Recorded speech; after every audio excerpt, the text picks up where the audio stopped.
Thank you for allowing me to introduce myself to you. என்னை குறித்து அறிமுகம் செய்யும்படி எனக்கு கொடுத்த இந்த வாய்ப்புக்காக நான் நன்றி செலுத்துகிறேன். I am a Korean pastor.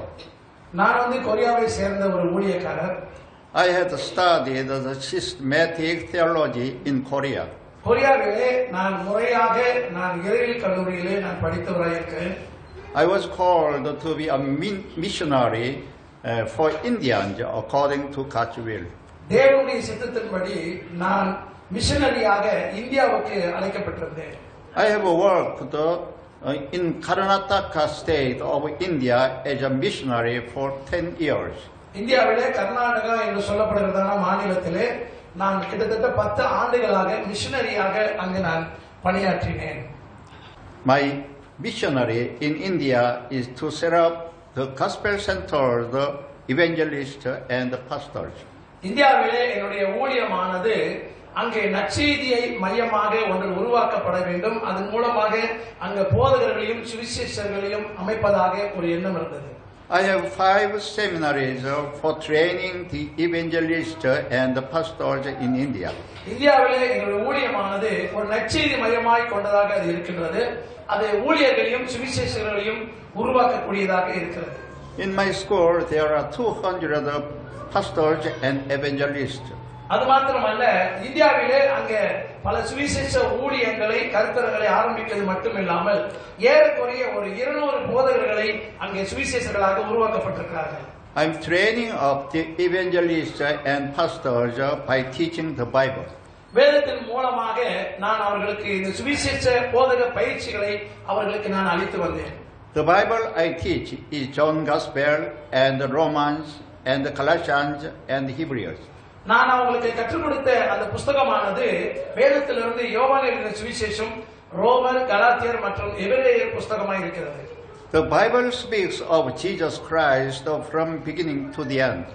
வேதம் ஆரம்பம் முதல் முடிவு வரைக்கும் நாம் பார்க்கும் பொழுது ஆண்டவராகிய இயேசு கிறிஸ்துவை பற்றி பேசக்கூடியதாக இருக்கிறது. So the subject I teach is just Jesus Christ. எனவேதான் நான் ஆண்டவராகிய இயேசு கிறிஸ்துவை மையமாக வைத்து அதை நான் குறித்து பேசிக் கொண்டிருக்கிறேன். Under Indian law, all foreigners cannot live over 180 days for a year in India. இந்திய சட்டத்தின் பிரகாரமாக நாம் பார்க்கும்போது வெளிநாட்டுக்காரர்கள் 180 நாட்களுக்கு மேலாக அங்கு இருக்க முடியாது.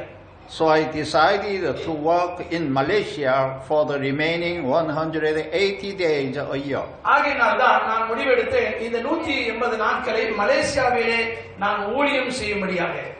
Because in Malaysia there are many Indian Malaysians. ஆகையினால இங்கே நம்ம மலேசியாவிலே நாம் பார்க்கும்போது அநேக ஏராளமான இந்திய மலேசியர்கள் இருக்கிறதாக நான் பார்க்கிறேன். I'm trying to teach Jesus Christ to Indian Malaysians. இந்திய மலேசியர்களுக்கு எப்படியாகிலும் இயேசு கிறிஸ்துவை கற்பிப்பதற்கு நான் முயற்சிக்கிறேன். I try to teach them and set up them as evangelists and missionaries. நான் அவர்களுக்கு கற்றுக் கொடுத்து அவர்களை சுவிசேஷர்களாக மிஷனரியாக அவர்களை நான் அனுப்ப முயற்சிக்கிறேன். And I want to send them to India to preach the gospel. மேலும் அவர்களை இந்திய தேசத்திற்கு அவர்களை ஒரு மிஷனரியாக அனுப்புவதற்கு விரும்புகிறேன். The ancestors of Indian Malaysians came from Tamil Nadu state of India, I know. அதாவது மூதாட்டியர்கள் நம்முடைய முன்னால் இருக்கக்கூடியவர்கள் அவர்கள் இந்திய தேசத்தில் இருந்து மலேசியர்களுக்கு வந்தவர்களாக இருக்கிறார்கள். Tamil Nadu is in the south of the area where I am working in India. இந்தியாவிலே தெற்கு தமிழ்நாடு பகுதிகளிலே நான் பணிபுரிந்த ஒரு பகுதியாக இருக்கிறது. India is now a difficult country for Korean missionaries to enter in. இப்பொழுது கொரியாவிலிருந்து போகக்கூடியதான மிஷனரிமார்கள் இந்தியாவுக்கு நுழைவது மிகவும் ஒரு கடினமாக இருக்கிறது. But it will not be difficult for Indian Malaysians to enter in India. ஆனாலும் மலேசியர்களாக இருக்கிற நாம் இந்தியாவில் நுழைவது அவ்வளவு கடினமாக இருக்காது.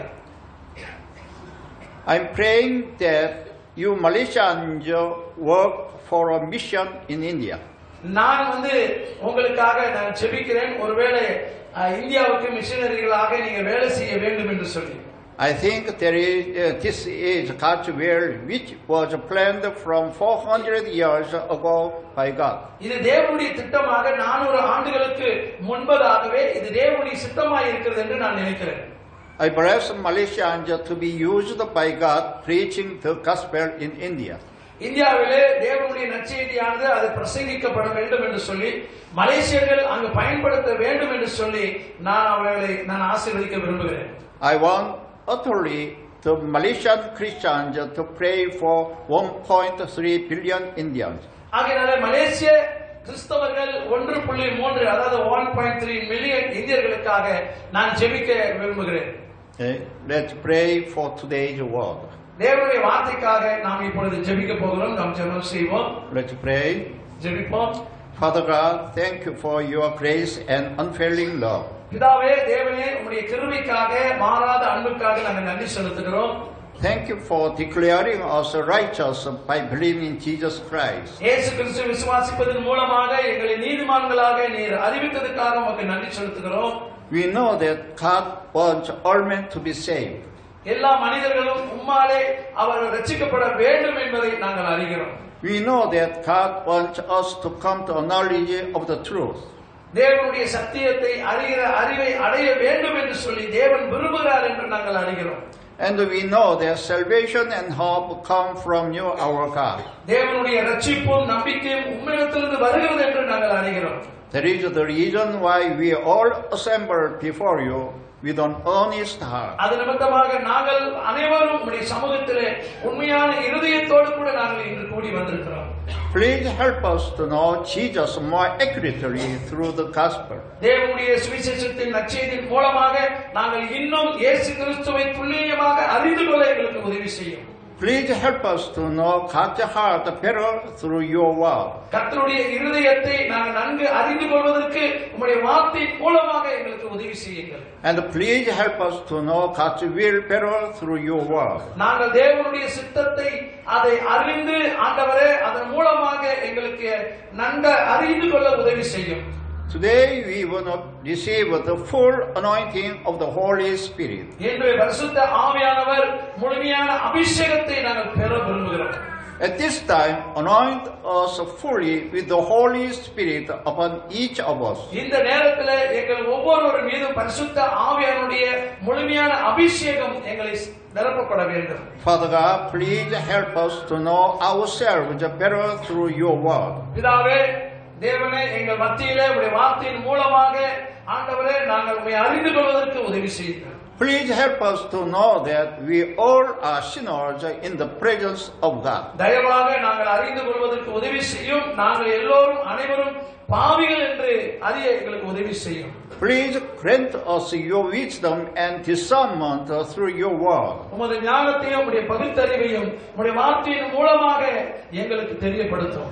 Help us to enjoy the joy of understanding your word in the Holy Spirit. பரிசுத்த ஆவியானவர் மூலமாக உம்முடைய வார்த்தையை புரிந்து கொண்டு அதன் மூலமாக நாங்கள் மகிழ்ச்சியை அனுபவிக்க எங்களுக்கு உதவி செய்யும். Please help us to live more worthily according to your word. உம்முடைய வார்த்தையின்படியே மிகவும் ஆண்டவரே எங்களுக்கு உதவி செய்யும்படி தாழ்மையோடு கூட ஆண்டவரே எங்கள் வாழ்க்கையை நாங்கள் எங்களுக்கு உதவி செய்யும்படி கேட்கிறோம்.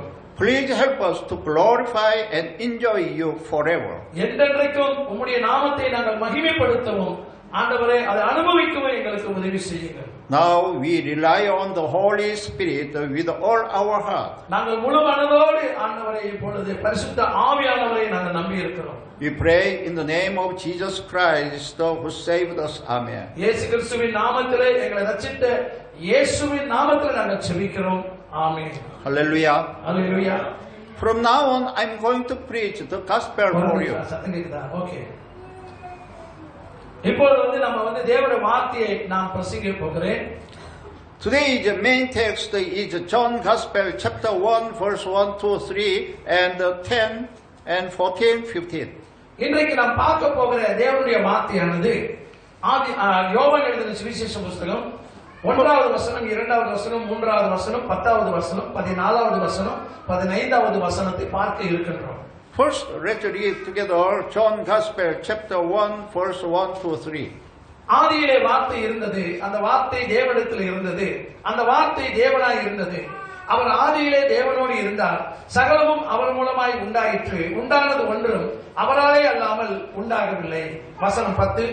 அவர் உலகத்தில் இருந்தார். உலகம் அவர் மூலமாய் உண்டாயிற்று. உலகமோ அவரை அறியவில்லை. 14வது வசனம். அந்த வார்த்தை மாம்சமாகி கிருபையினாலும் சத்தியத்தினாலும் நிறைந்தவராய் நமக்குள்ளே வாசம் பண்ணினார். அவருடைய மகிமையை கண்டோம். அது பிதாவுக்கு ஒரே பேரானவருடைய மகிமைக்கு ஏற்ற மகிமையாகவே இருந்தது. வசனம் 15. யோவான் அவரை குறித்து சாட்சி கொடுத்து, எனக்கு பின்வருகிறவர் எனக்கு முன் இருந்தவர், ஆகையால் அவர் என்னிலும் மேன்மையுள்ளவர் என்று நான் சொல்லி இருந்தேனே, அவர் இவர்தான் என்று சத்தமிட்டு கூறினார். And Colossians chapter 1 verse 15 to 17. Please read. கொலோசியர் 1ஆம் அதிகாரம் வசனம் 15, 16, 17. அவர் அதரிசனமான தேவனுடைய தற்ஸ்வரூபமும் சர்வ சிருஷ்டிக்கும் முந்தின பேருமானவர். ஏனென்றால் அவருக்குள் சகலமும் சிருஷ்டிக்கப்பட்டது. பரலோகத்தில் உள்ளவைகளும் பூலோகத்தில் உள்ளவைகளும் ஆகிய காணப்படுகிறவைகளும் காணப்படாதவைகளுமான சகல வஸ்துகளும், சிங்காசனங்களானாலும் கர்த்தத்துவங்களானாலும் துரைத்தனங்களானாலும் அதிகாரங்களானாலும் சகலமும் அவரை கொண்டும் அவருக்கென்றும் சிருஷ்டிக்கப்பட்டது. அவர் எல்லாவற்றிற்கும் முந்தினவர், எல்லாம் அவருக்குள் நிறைநிற்கிறது. Now I'm going to preach the gospel for you specially. இன்றைக்கு நான் தேவனுடைய வார்த்தையை விசேஷமாக உங்கள் மத்தியிலே நான் பேச இருக்கின்றேன். What is the gospel? சுவிசேஷம் என்றால் என்ன? Do you know what is the gospel? உங்களுக்கு தெரியுமா சுவிசேஷம் என்றால் என்ன என்று சொல்லி? In Romans chapter 1 verse 2 to 4, the Apostle Paul says that the gospel is concerning Jesus Christ. ரோமர் எழுதின புத்தகம் 1ஆம் அதிகாரம் வசனம் 2-4 நம்ம வாசிக்கும் போது அப்போஸ்தலனாகிய பவுல் என்னத்தை குறித்து பேசுகிறார் என்றால், இயேசு கிறிஸ்துவே தேவன் என்று அங்க சொல்கிறார். Therefore, the subject of today's word is Jesus Christ. ஆகையாலே இன்றைக்கு நாம பார்க்கக்கூடியதான இந்த தலைப்பானது இயேசு கிறிஸ்துவை மையப்பொருளாக கொண்டுதான் நான் பேசுகிறேன். Who do you think Jesus Christ is? இயேசு கிறிஸ்து யார் என்று நீங்கள் நினைக்கிறீர்கள்? Are you thinking of only the pretty baby Jesus born from Mary's body? அதாவது மரியாளுடைய வயிற்றிலிருந்து பிறந்த குழந்தையாய் வந்த இந்த இயேசு கிறிஸ்துவை அவர் மட்டும் என்று நினைக்கிறீர்களா? Do you think of only the poor person who was suffered on the cross? அது மாத்திரமல்லாதபடிக்கு சிலுவையிலே அறையப்பட்ட அவரை நினைக்கிறீர்களா? Do you think of only a good person who died for us? அல்லது நமக்காக மரித்த ஒரு நல்ல மனிதனை மட்டும் நீங்கள் நினைக்கின்றீர்களா? Do you think of Jesus only as a historically great person? அதாவது வரலாற்று ரீதியாக சரித்திரபூர்வமாக அவர் ஒரு நபராக மட்டுமே அவர் இருக்கிறார் என்று நீங்கள் நினைக்கிறீர்களா? We all believe in Jesus Christ. நாம் அனைவரும் ஆண்டவராகிய இயேசு கிறிஸ்துவை நம்புகிறோம். Is that right? நம்புறீங்க தானே? கரெக்ட் தானே? சரியா? ஒண்ணு ஆமான்னா தலையாட்டுங்க, இல்லன்னா இல்லன்னு சொல்லுங்க. Okay. Then who is Jesus? அப்படியானால் இந்த இயேசு கிறிஸ்து யார்? Today's main text is John Gospel chapter 1 verse 1 to 3, 10, 14, 15 and Colossians chapter 1 verse 15 to 17. இதுல முக்கியமான வசனங்கள் சற்று முன்பு நாம் வாசித்த இந்த வேத பகுதியை தான் அது காண்பிக்கிறது. This main text explains who Jesus is and what Jesus is. இந்த வசனங்களை நாம் வாசிக்கும் பொழுது இந்த இயேசு கிறிஸ்துவானவர் யார் என்பதை நமக்கு அங்கு விளக்கி காட்டுகிறது. I hope you know Jesus more accurately through today's message.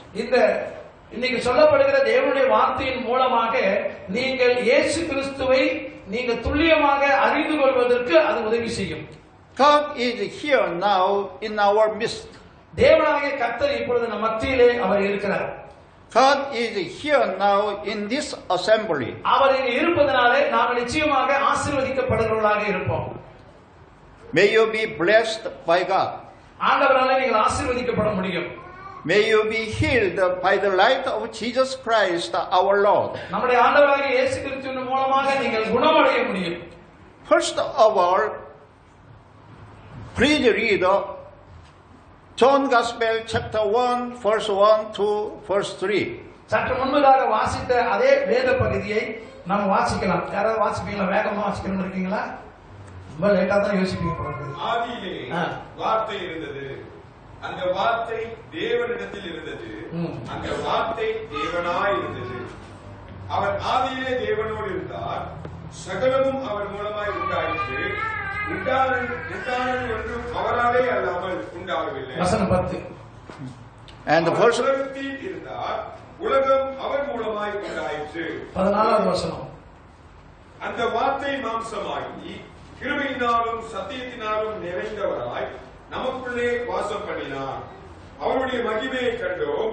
அது பிதாவுக்கு ஒரே பேரானவருடைய மகிமைக்கு ஏற்ற மகிமையாகவே இருந்தது.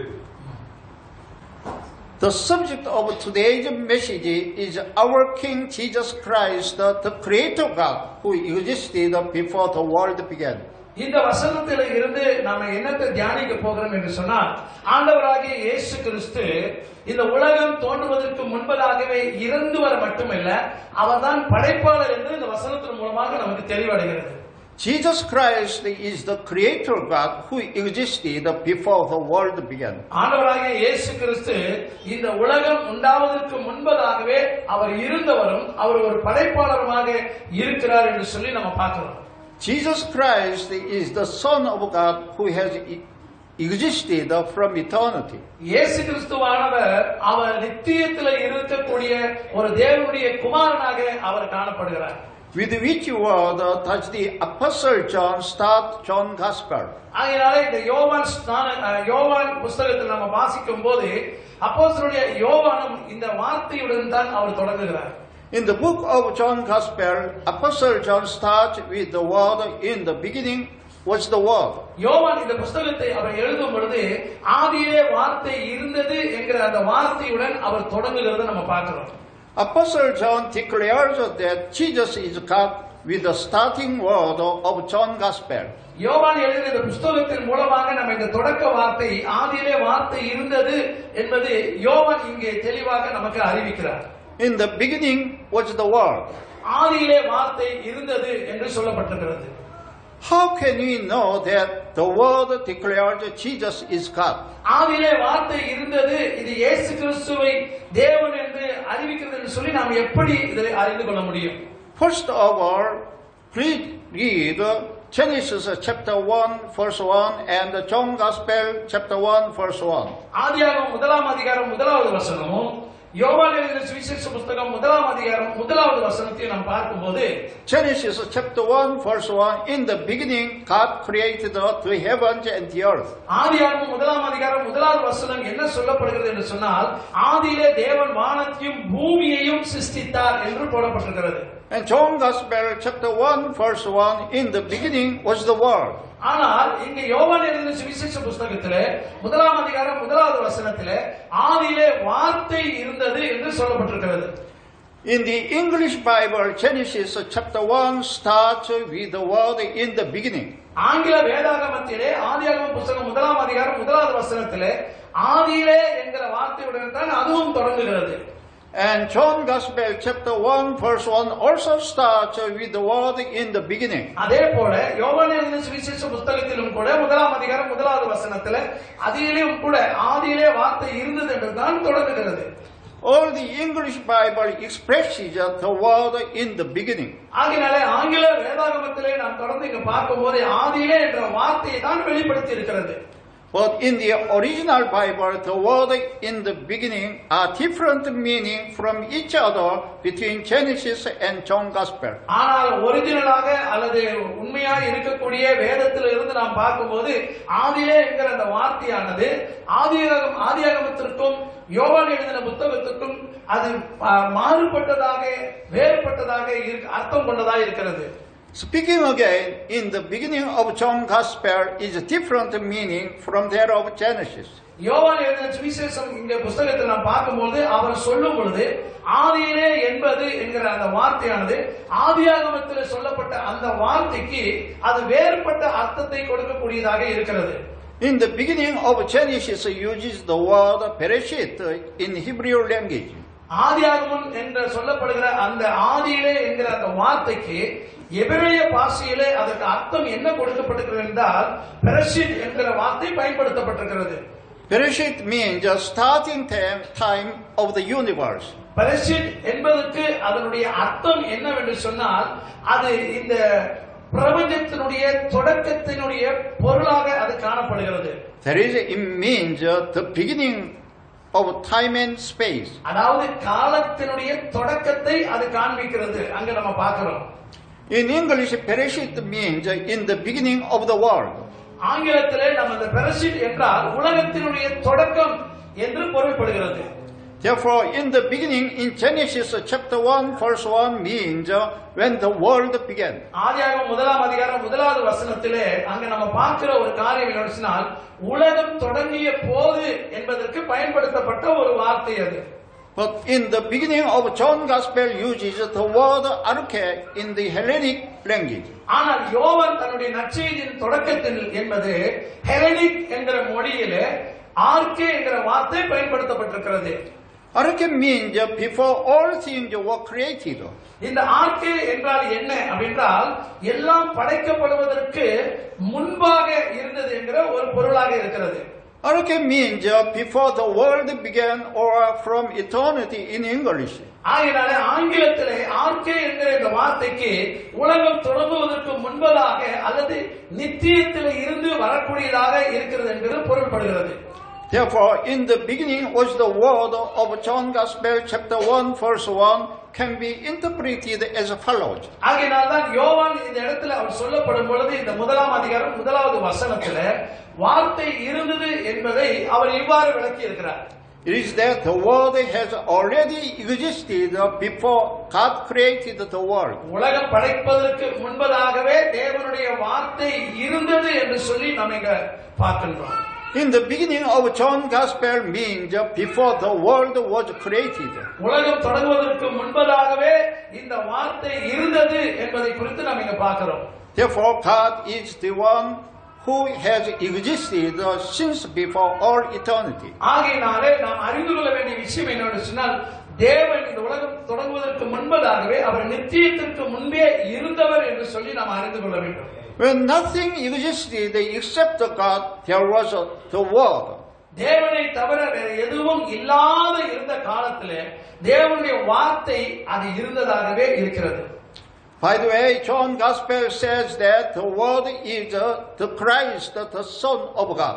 ஆகையால யோவான் இந்த இடத்துல சொல்லும் பொழுது இந்த நற்செய்தி வார்த்தையில தேவனுடைய குமாரனாகிய கிறிஸ்து அவர் வார்த்தை என்று சொல்லி இந்த இடத்துல தெளிவுபடுத்துகிறார். Please read again chapter 1 verse 1 to 3. மறுபடியுமாக இந்த வேதத்திலே இந்த வசனத்தை நாம கொஞ்சம் ஆழமாக நாம பார்க்கும்போது ஆதியிலே வார்த்தை இருந்தது, அந்த வார்த்தை தேவனிடத்தில் இருந்தது, அந்த வார்த்தை தேவனாய் இருந்தது, அவர் ஆதியிலே தேவனோடு இருந்தார், சகலமும் அவர் மூலமாய் உண்டாயிற்று, உண்டானது ஒன்றும் அவராலே அல்லாமல் உண்டாகவில்லை, அவர் உலகத்தில் இருந்தார், உலகம் அவர் மூலமாய் உண்டாயிற்று, உலகமோ அவரை அறியவில்லை. 14வது வசனம் 15. அந்த வார்த்தை மாம்சமாகி கிருபையினாலும் சத்தியத்தினாலும் நிறைந்தவராய் நமக்குள்ளே வாசம் பண்ணினார், அவருடைய மகிமையை கண்டோம், அது பிதாவுக்கு ஒரே பேரானவருடைய மகிமைக்கு ஏற்ற மகிமையாகவே இருந்தது. யோவான் அவரை குறித்து சாட்சி கொடுத்து, எனக்கு பின்வருகிறவர் எனக்கு முன்னிருந்தவர், ஆகையால் அவர் என்னிலும் மேன்மை உள்ளவர் என்று நான் சொல்லி இருந்தேனே, அவர் இவர்தான் என்று அவன் சத்தமிட்டு கூறினான். Through this verses, we can understand the 5 important truths. சற்று முன்பதாக நாம் வாசித்த இந்த 5 வசனங்களிலிருந்து 5 விதமான உண்மைகளை நான் உங்களுக்கு சொல்ல விரும்புகிறேன். The first truth is that from eternity the Word has existed and the Word was God. முதலாவது உண்மை என்னவென்று சொன்னால் இந்த வார்த்தையானது அது நித்தியத்தில் இருந்து வந்ததாக இருக்கிறது என்பதை நாம் அறிந்து கொள்ள வேண்டும். The second truth is that the Word became flesh and He came into the world. He is Jesus Christ. இரண்டாவதாக உண்மை என்னவென்று சொன்னால் இந்த உலகத்திற்கு மாம்சத்தில் வெளிப்பட்ட இயேசு கிறிஸ்து என்று சொல்லப்படுகிறது. The third truth is that Jesus Christ is the Son of God. ஆண்டவராகிய இயேசு கிறிஸ்துவே மெய்யான தேவனுடைய குமாரன் என்று மூன்றாவது உண்மையாக நாம் இங்கு பார்க்கின்றோம். The fourth truth is that Jesus Christ is God who has existed from eternity. நாலாவது உண்மை என்னவென்று சொன்னால் இயேசு கிறிஸ்துவே நித்தியத்திலிருந்து வந்த மெய்யான தேவனுடைய குமாரன் என்று சொல்லப்பட்டிருக்கிறது. Apostle John testified that Jesus is God who has existed before the world began. அதாவது உலகம் தொடங்குவதற்கு முன்பதாகவே ஆண்டவராகிய இயேசு கிறிஸ்து தேவனாய் இருந்தார் என்று சொல்லி அப்போஸ்தலனாகிய யோவானும் இங்கே சாட்சி கொடுக்கிறதை நம்ம பார்க்கிறோம். Verse 1, in the beginning was the Word, and the Word was with God, and the Word was God. ஆதியிலே வார்த்தை இருந்தது, அந்த வார்த்தை தேவனிடத்தில் இருந்தது, அந்த வார்த்தை தேவனாய் இருந்தது. Verse 2, he was with God in the beginning. அவர் ஆதியிலே தேவனோடு இருந்தார். And Baptist John also testified concerning Jesus. இங்கே அப்போஸ்தலனாகிய யோவான் மட்டுமல்ல, யோவான் ஸ்நானகனும் கூட இயேசுவை குறித்து இங்கு சாட்சி கொடுக்கிறார். The Baptist John was born 6 months earlier than Jesus. யோவான் ஸ்நானகன் அவன் இயேசு பிறப்பதற்கு முன்பதாக 6 மாதங்களுக்கு முன்பதாகவே அவன் பிறந்தவனாய் இருக்கிறான். But in verse 15, John the Baptist testified that Jesus was before him. இங்கே 15வது வசனத்திலே ஆண்டவராகிய இயேசு கிறிஸ்து அவர் தேவன் என்று சொல்லி யோவான் ஸ்நானகன் இங்கே சாட்சி கொடுக்கிறதை நாம் பார்க்கிறோம். Please read John Gospel chapter 1 verse 14 and 15 one more. 14வது 15வது வசனம் மீண்டும் நான் பார்க்கும்போது வசனங்கள் எல்லாம் நீங்க பாக்குறீங்களா? அந்த வார்த்தை மாம்சமாகி கிருபையினாலும் சத்தியத்தினாலும் நிறைந்தவராய் நமக்குள்ளே வாசம் பண்ணினார். அவருடைய மகிமையை கண்டோம். அது பிதாவுக்கு ஒரே பேரானவருடைய மகிமைக்கு ஏற்ற மகிமையாகவே இருந்தது. யோவான் அவரை குறித்து சாட்சி கொடுத்து, எனக்கு பின் வருகிறவர் எனக்கு முன் இருந்தவர், ஆகையால் அவர் என்னிலும் மேன்மையுள்ளவர் என்று நான் சொல்லி இருந்தேனே, அவர் இவர்தான் என்று சத்தமிட்டு அவன் கூறினான். Through verse 1, verse 14, verse 15, we can understand that the word is Jesus. அந்த 14வது 15வது வசனத்தின் மூலம் நாம் அறிந்து கொள்ளக்கூடிய விஷயம் என்னவென்று சொன்னால், ஆண்டவராகிய இயேசு கிறிஸ்துவே அந்த வார்த்தையாய் இருந்தார். The word is God. அந்த வார்த்தை தான் தேவன் என்று சொல்லப்பட்டிருக்கிறது. The word is with God. அந்த வார்த்தை தேவனிடம் இருந்தது. The word is Jesus, the Son of God. அந்த வார்த்தையே இயேசு கிறிஸ்துவே தேவனுடைய குமாரன் என்று சொல்லப்பட்டிருக்கிறது. Therefore Jesus is God who has existed before the world began. ஆகினாலே இந்த உலகம் தொடங்குவதற்கு முன்பதாகவே ஆண்டவராகிய இயேசு கிறிஸ்து தேவனாய் இருந்தார். We must understand this. இதை நாம் கண்டிப்பாக நாம புரிந்து கொள்ள வேண்டியது அவசியம். Verse 1 says to us that the word is God. இங்கே முதல் வசனம் சொல்லுகிறது அந்த அந்த வார்த்தையே தேவனாக இருந்தார் என்று சொல்லி. Verse 14, 15 says to us that the word is Jesus. 14, 15வது வசனமும் இயேசு கிறிஸ்துவே அந்த வார்த்தையாய் இருந்தார் என்று சொல்லப்படுகிறது. Therefore we can clearly understand that Jesus is the Son of God. ஆகையாலே நாம தெளிவாக நாம புரிந்து கொள்ள வேண்டிய ஒரு விஷயம் என்னன்னு சொன்னால், ஆண்டவராகிய இயேசு கிறிஸ்துவே அவர் மெய்யான தேவனுடைய குமாரன் என்று சொல்லி. Jesus has been from eternity. இயேசு கிறிஸ்துவே அவர் நித்தியத்தில் இருந்து வருகிறவராக இருக்கிறார். And he came into the world in the flesh as the Christ. ஆண்டவராகிய இயேசு கிறிஸ்து அவர் இந்த மாம்சத்திலே இந்த உலகத்திற்கு அவர் வந்தவராக இருக்கிறார். Therefore, according to John Gospel chapter 1, the word is Jesus Christ. வேதத்தின்படியாக யோவான் சொன்ன பிரகாரம் ஆண்டவராகிய இயேசு கிறிஸ்துவே அவர் வார்த்தையாக இருக்கின்றார். Jesus is the Son of God and he is God himself. இயேசு கிறிஸ்துவே தேவனுடைய குமாரனாகிய அவரே தேவனாக இருக்கின்றார். Jesus is God himself. அவர் தாமாகவே தேவனாகவே இருக்கின்றார். The fifth truth is that Jesus Christ, who came into the world in the flesh, is the Creator God. ஐந்தாவது உண்மையை நாம் இங்கு குறித்து நாம் பார்க்கும் பொழுது, ஆண்டவராகிய இயேசு கிறிஸ்து மாம்சத்திலே இந்த உலகத்துக்கு வெளிப்பட்டதனுடைய நோக்கம் என்னன்னு சொன்னால், அவர் ஒரு படைப்பாளராக இருக்கிறார் என்று சொல்லி. He created mankind and all things in the beginning. அவர் ஆரம்பத்திலே அவர் எல்லா மனுகுலத்தையும் அவரே படைத்தவராக இருக்கின்றார். Through verses 3 and verse 10, we can know that Jesus is the Creator God. வசனம் 3 வசனம் 10 நாம் வாசிக்கிறோம், சகலம் அவர் மூலமாய் உண்டாயிற்று, உண்டானது ஒன்றும் அவராலே அல்லாமல் உண்டாகவில்லை என்று சொல்லப்பட்டிருக்கிறது. Please read verse 3 and verse 10. அவர் உலகிலே இருந்தார், உலகம் அவர் மூலமாய் உண்டாயிற்று, உலகமோ அவரை அறியவில்லை. Verse 3, verse 10. Yeah, read. Okay. Read. Jesus was a man with a human nature just like us. இயேசு கிறிஸ்துவானவர் நம்மை போல ஒரு சாதாரண ஒரு மனிதராகத்தான் அவர் இருந்தார். And Jesus was a complete man with a body. அவர் முழுமையாகவே தன்னுடைய சரீரத்திலே அவர் ஒரு மனிதனாகத்தான் இருந்தார். Jesus wept when he heard of Lazarus who was dead.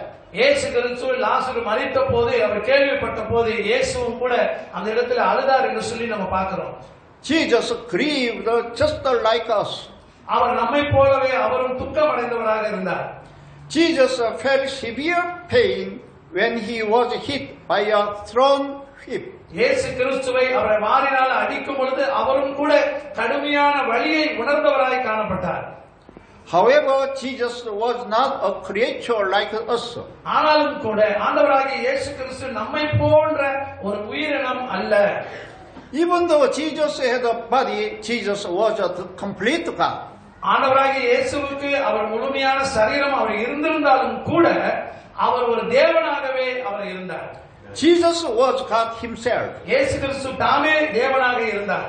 He had no sin in him. இயேசு கிறிஸ்துவிடத்தில் எந்த விதமான பாவமும் இல்லை. And Jesus performed countless miracles and signs that only God can do. தேவனால செய்யப்படக்கூடிய எல்லா விதமான அற்புதங்களும் அதிசயங்களையும் இயேசு கிறிஸ்து மாத்திரமே செய்தார். Jesus is the creator God who created all things. இயேசு கிறிஸ்துவானவர் எல்லாவற்றையும் படைக்கக்கூடிய தேவனாக இருந்தார். This means that Jesus is not a creation. இதனுடைய அர்த்தம் என்னன்னு சொன்னால் எல்லாவற்றையும் படைக்கக்கூடிய இவரும் ஒரு படைக்கப்பட்டவர் அல்ல. It means that Jesus is the Lord of all things of the universe. அவர் எல்லாவற்றையும் அவர் படைக்கக்கூடிய தேவனாகவே இருந்தார். Therefore, Jesus is the Word who has existed before the world began. ஆகையாலே உலகம் தொடங்குவதற்கு முன்பதாகவே இந்த வார்த்தை இருந்தது, அது இயேசு என்று சொல்லப்பட்டிருக்கிறது. ஆமென். And he came in the flesh into the world for our sins. ஆகையாலே அந்த வார்த்தையானது இந்த உலகத்திற்கு பாவங்களுக்காக இந்த உலகத்திற்கு மாம்சத்திலே அது வெளிப்பட்டது. But Jesus is the creator of God. ஆண்டவராகிய இயேசு கிறிஸ்து அவர் எல்லாவற்றையும் படைக்கக்கூடிய சிருஷ்டிகராகவே இருந்தார். Apostle Paul explained this truth more plainly in Colossians. அப்போஸ்தலனாகிய பவுல் இந்த உண்மையை இந்த முதலாம் அதிகாரத்திலே வசனம் 15-16 அவர் மிகவும் தெளிவாக அதை நமக்கு விளக்கி காட்டுகிறார். Read Colossians chapter 1 verse 15 to 17. கொலோசியர் 1:15-16-17. அவர் அதரிசனமான தேவனுடைய தற்சுரூபமும் சர்வ சிருஷ்டிக்கும் முந்தின பேருமானவர். ஏனென்றால் அவருக்குள் சகலமும் சிருஷ்டிக்கப்பட்டது, பரலோகத்தில் உள்ளவைகளும் பூலோகத்தில் உள்ளவைகளுமாகிய காணப்படுகிறவைகளும் காணப்படாதவைகளுமான சகல வஸ்துக்களும் சிங்காசனங்களானாலும் கர்த்தத்துவங்களானாலும் துரைத்தனங்களானாலும் அதிகாரங்களானாலும் சகலமும் அவரைக் கொண்டு அவருக்கென்றும் சிருஷ்டிக்கப்பட்டது. அவர் எல்லாவற்றிற்கும் முந்தினவர், எல்லாம் அவருக்குள் நிலைத்திருக்கிறது. Therefore, Jesus, the Son of God, was with God before the world began. இந்த வசனங்களின் மூலமாக நாம் அறிந்து கொள்ளக்கூடிய விஷயங்கள் என்னவென்று சொன்னால், உலகம் தொடங்குவதற்கு முன்பதாகவே நம் தேவனாகிய குமாரனாகிய இயேசு கிறிஸ்து தேவனோடு இருந்தார் என்று சொல்லி நம்ம பார்க்கிறோம். Jesus is the one who created all things. இயேசு கிறிஸ்துவே எல்லாவற்றையும் படைத்தவராக இருக்கின்றார். Jesus is the one who came to this world in the flesh for our sins. இயேசு கிறிஸ்துவே நம்முடைய பாவங்களுக்காக இந்த உலகத்திலே அவர் மாம்சத்திலே வந்தவராய் இருக்கிறார். Why did Jesus come in the flesh? இயேசு கிறிஸ்துவானவர் ஏன் அவர் மாம்சத்திலே வெளிப்பட வேண்டும்? Jesus is originally the Son of God. இயேசு கிறிஸ்து அவர் உண்மையாகவே அவர் தேவனுடைய குமாரன். But he came as a man in the flesh to atone for our sins. அவருடைய வந்ததனுடைய நோக்கம் என்னவென்றால் மனிதனுடைய பாவங்களை நிராகரிக்கும்படியாக, அதற்கு பரிகாரம் செய்யும்படியாக மாம்சத்திலே வெளிப்பட்டார். Jesus is God, but he came as a man to be an atoning sacrifice for our sins. இயேசு கிறிஸ்து தேவனாக இருந்தும் அவர் மனுஷனாக இந்த பூமிக்கு வெளிப்பட்டது எதற்காக என்று சொன்னால் ஒரு மனிதனுடைய பாவங்களை அதை பரிகாரங்களை செய்யும்படியாக அவர் வந்தார். We can understand that Jesus is the creator God through John Gospel. ஆகையால் இந்த யோவான் எழுதின சுவிசேஷ புத்தகத்தின் மூலமாக ஆண்டவராகிய தேவனுடைய குமாரனாகிய கிறிஸ்து தேவன் என்பதை நாம் புரிந்து கொள்ளலாம். Jesus is the Son of God who existed before the world began. குமாரனாகிய இயேசு கிறிஸ்து உலகம் தொடங்குவதற்கு முன்பதாகவே அவர் தேவனோடு இருந்தவர். Jesus is the creator God who created all things in the world. குமாரனாகிய இயேசு கிறிஸ்து இந்த உலகத்தில் உள்ள அனைத்தையும் படைக்கக்கூடியவராக காணப்பட்டார். Jesus is the Savior God, the Christ who came into the world in the flesh. மாம்சத்திலே இந்த உலகத்திற்கு வந்ததான இயேசு கிறிஸ்து அவர் உலக இரட்சகராக இருக்கிறார். Jesus is the Son of God who existed before the world began. உலகம் தொடங்குவதற்கு முன்பதாகவே குமாரனாகிய இயேசு கிறிஸ்து அவர் தேவனோடு இருந்தவராக இருக்கிறார். We must acknowledge and believe that He is the Creator God. இயேசு கிறிஸ்துவானவர் ஒரு படைப்பாளர் என்பதை நீங்களும் நானும் அதை நம்ப வேண்டும், அதை ஒப்புக்கொள்ள வேண்டும். Through this, may you have a more certain faith in the name of Jesus Christ. இயேசு கிறிஸ்துவே மெய்யான தேவன் அல்லது குமாரன் அல்லது கடவுள் என்பதை நீங்கள் அதை அறியும் பொழுது இன்னும் உங்களுடைய வாழ்க்கையிலே உறுதியான நம்பிக்கை உங்க வாழ்க்கையிலே அது இருக்கக்கூடியதாக இருக்கும். We all believe in Jesus Christ. நாம் அனைவரும் ஆண்டவராகிய இயேசு கிறிஸ்துவை நாம் நம்புகிறவர்களாக இருக்கிறோம். Then we must acknowledge Jesus is the Creator God. அப்படினா நாம் ஆண்டவராகிய இயேசு கிறிஸ்துவை ஒரு படைப்பாளர் என்பதை நாம் நிச்சயமாக நாம் ஒப்புக்கொண்டிருக்க வேண்டும். I hope you to know more accurately concerning Jesus our Lord. நான் நம்புகிறேன் இன்றைக்கு இந்த வார்த்தையின் மூலமாக நீங்கள் இயேசு கிறிஸ்துவை ஒரு படைப்பாளர் என்று சொல்லி துல்லியமாக நீங்கள் அறிந்திருப்பீர்கள் என்று சொல்லி நான் நம்புகிறேன். Knowing makes us more confident and empower us. அது மாத்திரமல்ல, நாம் அந்த நம்பிக்கையை நம்முடைய ஆண்டவராகிய இயேசு கிறிஸ்து மேல நாம துல்லியமா இருப்பதனால அந்த நம்பிக்கை இன்னும் அதிகமாக நம்மை பலப்படுத்தக்கூடியதாக இருக்கிறது. Do you want to receive more power from Jesus? நீங்கள் இயேசுவிடத்திலிருந்து அந்த வல்லமையை நீங்கள் பெற்றுக்கொள்ள விரும்புகிறீர்களா? If you know Jesus for sure, you will gain more power from Jesus. நீங்கள் இயேசு கிறிஸ்துவை நீங்கள் உண்மையாக அறிந்திருந்தால் நிச்சயமாகவே நீங்கள் தேவனிடத்திலிருந்து அதிகமான வல்லமையை நீங்கள் பெற முடியும். Therefore, I bless you so that you may have a sure faith in Jesus. ஆகையினாலே நிச்சயமாக நீங்கள் ஆண்டவராகிய இயேசு கிறிஸ்துவை நீங்கள் உள்ளத்திலே நீங்கள் அறிந்திருந்தால் உறுதியான நம்பிக்கையுடையவர்களாக இருந்தால் ஆண்டவர் உங்களை ஆசீர்வதிக்க விரும்புகிறார். I would like to conclude today's word. தேவனுடைய வார்த்தையை நான் இன்னும் கொஞ்ச நேரத்தில் முடிக்க இருக்கின்றேன். I want to ask you one thing. நான் உங்களிடத்தில் ஒரு விஷயத்தை கேட்க நான் விரும்புகிறேன். Please listen carefully because it is very important. இது முக்கியமான விஷயமா இருக்கிறது. அதனால நீங்கள் கவனமாக நீங்க கேட்க நான் தயவு செய்து கேட்டுக்கொள்கிறேன். The Bible is the book that teaches us who is the king. வேதம் நமக்கு கற்றுக் கொடுக்கிற ஒரு காரியம் என்னவென்று சொன்னால் யார் ராஜா என்று இந்த புத்தகம் நமக்கு கற்றுக் கொடுக்கிறது. We can know through the Bible whether God is king or man is king. அதாவது இங்க தேவன் அதாவது ராஜாவாக இருக்கிறாரா அல்ல மனிதன் ராஜாவாக இருக்கிறதா என்பதை இந்த வேதத்தின் மூலம் நம்ம அறிந்து கொள்ளலாம். Who is the king in your life? உங்க வாழ்க்கையில யாரு ராஜாவாக இருக்கிறார்? Are you the king in your life? உங்க வாழ்க்கையில இந்த ராஜாவாக இவர் இருக்கிறாரா? Who is the king in your life? யாரு ராஜாவாக உங்க வாழ்க்கையில இருக்கிறார்? Please don't think that you are the king in your life. தயவு செய்து நீங்க நினைக்காதீங்க உங்களுடைய வாழ்க்கையில நீங்க தான் ராஜா என்று சொல்லி.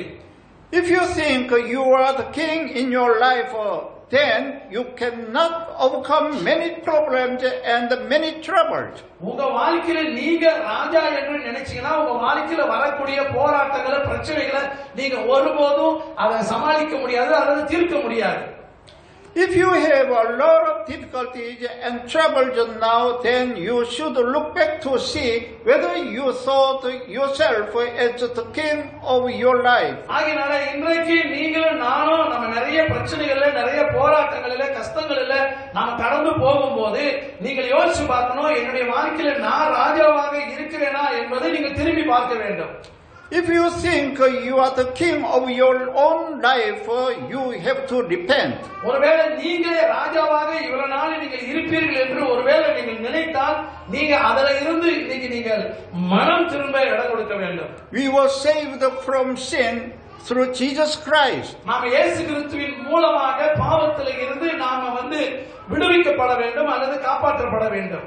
We all belong to Jesus Christ. நாம் அனைவரும் இயேசு கிறிஸ்துவை சேர்ந்தவர்களாக இருக்கின்றோம். So our king is Yesu Christo in our life. நம்முடைய வாழ்க்கையிலே ஆண்டவராகிய இயேசு கிறிஸ்துவே நமக்கு ராஜாவாக இருக்க வேண்டும். ஆமென் சொல்றீங்களா? Therefore there is only one king in our life. நம்முடைய வாழ்க்கையிலே ஒரே ஒரு ராஜா மட்டும் தான் இருக்கணும். There is Yesu Christo. அது இயேசு கிறிஸ்து மட்டும் தான் இருக்கணும். Satan prowls around like a roaring lion looking for someone to devour. சாத்தானானவன் கர்ஜிக்கும் சிங்கத்தை போல எவனை விழுங்கலாமோ என்று அவன் அலைந்து திரிந்து தேடிக் கொண்டிருக்கிறான். Who will be the target of Satan's attack?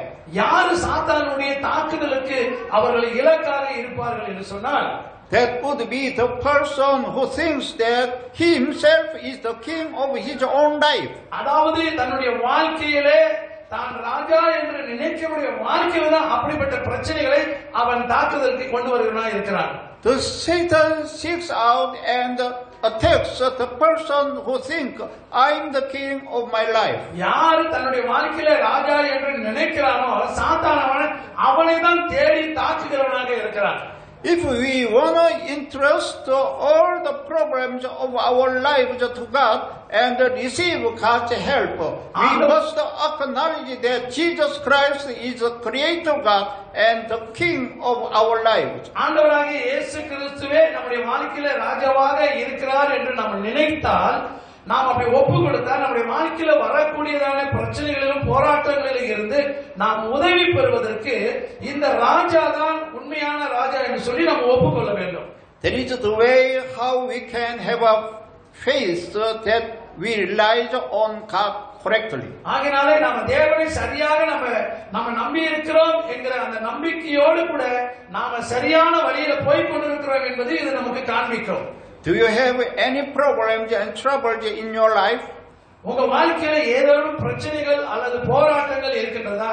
Then you must acknowledge that Jesus is your king in your life. அப்படியானால் உங்களுடைய வாழ்க்கையிலே ஆண்டவராகிய இயேசு கிறிஸ்துவே ராஜா என்பதை உங்க வாழ்க்கையில நீங்கள் ஒப்புக்கொள்ள வேண்டும். I hope you to repent of thinking that you are the king in your life. இயேசு கிறிஸ்துவே ராஜா என்று சொல்லி இன்றைக்கு நீங்கள் ஒப்புக்கொண்டு உங்க வாழ்க்கையில நீங்கள் மனம் திரும்புவீர்கள் என்று சொன்னால் கர்த்தர் நிச்சயமாக உங்களை ஆசீர்வதிப்பார். Then you will be free from Satan's attacks. அப்பொழுது நீங்கள் சாத்தானுடைய இக்கட்டுகளில் இருந்து நீங்கள் விடுவிக்கப்படுகிறவர்களாக இருப்பீர்கள். Then Satan will not be able to attack you. அப்பொழுது சாத்தான் அவன் உங்களை ஒருபோதும் அவன் தாக்க முடியாது. Satan will not be able to attack you because Jesus will keep you safe. அவன் அப்படி தாக்க நினைத்தாலும் கூட நம்முடைய ஆண்டவராகிய இயேசு கிறிஸ்து உங்களை பாதுகாக்க அவர் வல்லவராக இருக்கிறார். Jesus is our king. இயேசு கிறிஸ்துவே நமது ராஜாவாக இருக்கிறார். Jesus is my king. இயேசு கிறிஸ்துவே என்னுடைய ராஜாவாக இருக்கிறார். Jesus is the king of all kings. இயேசு கிறிஸ்துவே எல்லா ராஜாக்களுக்கும் ராஜாவாக அவர் இருக்கின்றார். இதுக்கு நீங்க கை தட்டலாம். Jesus is the Lord of all lords. ஹல்லேலூயா. எந்த விஷயத்துக்கு கை தட்டணும், எந்த விஷயத்துக்கு அல்லேலூயா சொல்லணும்னு சொல்லி விசுவாசிகளுக்கு தெரியும். ஏன்னா அங்கதான் வல்லமையும் அபிஷேகமும் அதுல தான் இருக்கு. பாஸ்டர் சொன்னார் இல்லைங்களா, ஜெயம் கொடுக்கும் தேவனுக்கு அப்படிங்கிற அந்த மாதிரி இந்த வார்த்தை இயேசு கிறிஸ்து நம்முடைய வாழ்க்கையில ராஜாவாக இருக்கிறார். Continue pastor. Jesus is the Lord of all lords. இயேசு கிறிஸ்துவானவர் எல்லா தேவர்களுக்கும் மேலாக அவரே தேவனாக இருக்கின்றார். And Jesus is our king and our Lord. இயேசு கிறிஸ்துவே நம்முடைய ராஜாவாகவும் நம்முடைய கர்த்தராகவும் இருக்கின்றார். Jesus is the creator God. இயேசு கிறிஸ்துவே நம்முடைய சிருஷ்டிப்பின் தேவனாக இருக்கிறார். Jesus is God himself. இயேசு கிறிஸ்துவே தேவனாக இருக்கின்றார். I pray in the name of Jesus Christ that you and I may confess this. ஆகையாலே இயேசு கிறிஸ்துவின் நாமத்தினாலே இதை நாம் ஒப்புக்கொண்டு நீங்களும் நானும் அதிலே நாம் ஜெபிக்கிறவர்களாக இருக்கணும். May the grace of our Lord Jesus Christ, our King, be abundant in you. நம்முடைய ராஜாவாகிய இயேசு கிறிஸ்து நம்முடைய வாழ்க்கையிலே அவருடைய கிருபையின் மூலமாக நம்மை ஆசீர்வதிக்கிறவராய் இருப்பார். Let's pray with today's word. இன்றைய வார்த்தையோடு கூட நான் முடிவுக்கு வந்திருக்கிறேன். ஜெபிக்க போகிறோம். Let's pray. நாம ஜெபிப்போம். Father God, we acknowledge that Jesus is our King, our Lord in our life. பிதாவாகிய தேவனே, இயேசு கிறிஸ்து ராஜா என்ற அவருடைய நாமத்தினாலே ஆண்டவரே, எங்களுடைய வாழ்க்கையிலே நீர் கர்த்தர் என்பதை நாங்கள் ஒப்புக்கொள்கிறோம். Today we understood clearly that Jesus Christ is the Creator God. இயேசு கிறிஸ்துவே எங்களுடைய வாழ்க்கையிலே நீ சிருஷ்டி கர்த்தர் என்பதை நாங்கள் இன்றைக்கு தெளிவாக நாங்கள் புரிந்து கொண்டோம். Today we understood clearly that Jesus is our King, our Lord in our life. இயேசு கிறிஸ்துவே எங்களுடைய ராஜா, எங்களுடைய வாழ்க்கையிலே கர்த்தர் என்பதை நாங்கள் தெளிவாக புரிந்து கொண்டோம். Jesus is the Creator God who existed before the world began. இயேசு கிறிஸ்துவே எங்களுடைய சிருஷ்டிகர். அவர் இந்த உலகம் தொடங்குவதற்கு முன்பதாகவே நீர் தேவனாக இருந்தவர். Jesus is the Son of God who came into the world to save all sinners. இயேசுவே இந்த உலகத்திற்கு வந்ததுடைய நோக்கம் எல்லா பாவிகளையும் ரட்சிக்க வந்த தேவனுடைய குமாரன் நீ. We know that Jesus is our Savior and the Christ. இயேசு கிறிஸ்துவே எங்களுடைய இரட்சகரும் கிறிஸ்துவுமாய் இருக்கிறதை நாங்கள் அறிந்து கொள்கிறோம். We know that Jesus was sent in the flesh into the world by God. தேவனாலே அனுப்பப்பட்ட குமாரனாகிய இயேசு கிறிஸ்து மாம்சத்திலே எங்களுக்கு வெளிப்பட்டதை என்று நாங்கள் அறிகிறோம். Jesus took away all sins of the world and shed his blood instead of us. இயேசு கிறிஸ்துவே உம்முடைய இரத்தத்தை சிந்தி எங்களுடைய பாவங்கள் அனைத்தையும் நீர் நீக்கினவராய் இருக்கிறீர். Therefore, we believe that whoever believes in Jesus Christ as the Son of God and the Savior can be saved from sins by the grace of God. ஆகையாலே ஆண்டவராகிய இயேசு கிறிஸ்துவே மெய்யாக தேவனுடைய குமாரனாகிய கிறிஸ்துவும் இரட்சகரும் என்று யாரெல்லாம் அவர் விசுவாசிக்கிறார்களோ அவர்கள் தேவனுடைய பாவத்தில் இருந்து ரட்சிக்கப்பட முடியும் என்று சொல்லி நாங்கள் நம்புகிறோம். Please help us to be faithful witness of Jesus Christ so that all people in the world can be saved and worship God. ஆகையாலே உலகத்தில் உள்ள அனைவரும் ஆண்டவரே அவர்கள் ரட்சிக்கப்பட்டு ஆண்டவரே உம்மை ஆராதிக்கும்படி கிறிஸ்துவின் உண்மையுள்ள சாட்சியாக விளங்கும்படி இருக்க எங்களுக்கு உதவி செய்யுங்கள். Please give us the honest heart to preach the gospel to all the world. இதன் மூலமாக இந்த உலகத்திற்கு ஆண்டவரே நற்செய்தியை நாங்கள் கொண்டு சென்று பிரசங்கிக்க எங்களுக்கு ஊக்கமான இருதயத்தை தரும்படி ஜெபிக்கிறோம். We pray in the name of Jesus Christ, our King, our Lord, who saved us. நாங்கள் ஜெபிக்கிறோம் எங்கள் இரட்சகரும் மீட்பருமாய் இருக்கிற எங்கள் ராஜாவாகிய இயேசுவின் நாமத்தில் ஜெபிக்கிறோம். Amen. Amen. Now I will proclaim the blessing for you. உங்களுக்கு இப்பொழுது நான் ஆசீர்வாதத்துக்காக நான் உங்களுக்கு ஜெபிக்க இருக்கிறேன். Please read Mark chapter 16 verse 20. கடைசியாக மார்க் 16ஆம் அதிகாரம் 26வது வசனம் இப்படி சொல்லுகிறது. Mark chapter 16 verse 20. அவர்கள் புறப்பட்டு போய் எங்கும் பிரசங்கம் பண்ணினார்கள். கர்த்தர் அவர்களுடனே கூட கிரியை நடப்பித்து அவர்களால் நடந்த அடையாளங்களினாலே வசனத்தை உறுதிப்படுத்தினார். ஆமென். Mark chapter 16 verse 20 says that God is present wherever the gospel is preached.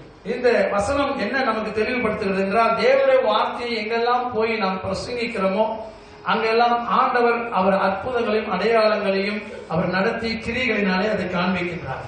God says that God confirms the gospel by the signs that accompanied it. ஆண்டவர் வாக்கு கொடுத்திருக்கிறாரு. எங்கெல்லாம் அவருடைய வார்த்தை பிரசங்கிக்கப்படுகிறதோ அந்த இடத்தெல்லாம் தேவன் அவர் அற்புதங்களையும் அடையாளங்களையும் செய்யக்கூடியவராக இருக்கின்றார். Dear brothers and sisters, I have been proclaiming the gospel for you until now. ஆகையாலே இன்றைக்கு அப்படியே நானும் கூட தேவனுடைய வார்த்தையை உங்கள் மத்தியிலே நான் பிரசங்கித்திருக்கிறேன். So God is here in our midst and in this place. ஆண்டவர் இப்பொழுது நம்ம மத்தியிலே அவர் வாசம் பண்ணுகிறவராக இருக்கின்றார். The Holy Spirit is moving here to touch and heal us.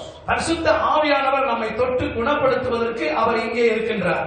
May you be free from troubles in the name of Jesus Christ. ஒருவேளை நீங்கள் பல விதமான துன்பங்களிலே நீங்கள் இருப்பீர்கள் என்று சொன்னால் ஆண்டவராகிய இயேசு கிறிஸ்துவின் நாமத்தினாலே நீங்கள் விடுவிக்கப்படுவீர்களாக. May you be healed from all disease in the name of Jesus Christ. இயேசு கிறிஸ்துவின் நாமத்திலே நீங்கள் நோய்களில் இருந்தும் நீங்கள் குணமாக்கப்படுவீர்களாக. May you be blessed fully at any time, at any place by Jesus, our King, our Lord. நம்முடைய ஆண்டவராகிய ராஜாதி ராஜாவாக இருக்கிற அவருடைய நாமத்திலே எந்த நேரத்திலும் எந்த இடத்திலும் நீங்கள் முழுமையாக நீங்கள் ஆசீர்வதிக்கப்படுகிறவர்களாக இருப்பீர்கள். May God's blessing be in you. தேவனுடைய ஆசீர்வாதம் எப்பொழுதும் உங்களுக்கு இருக்கட்டும். May your soul be carrying along well. உங்களுடைய ஆத்துமாவானது அது மகிழ்ந்து அல்லது நலமாக இருக்கட்டும். May you enjoy your good health. நீங்கள் உங்களுடைய வாழ்க்கையில நல்ல ஒரு ஆரோக்கியமானதை நீங்கள் அனுபவிக்க கூடும். May everything go well with you. எல்லாம் உங்களுடைய வாழ்க்கையிலே நன்றாகவே நடக்கட்டும்.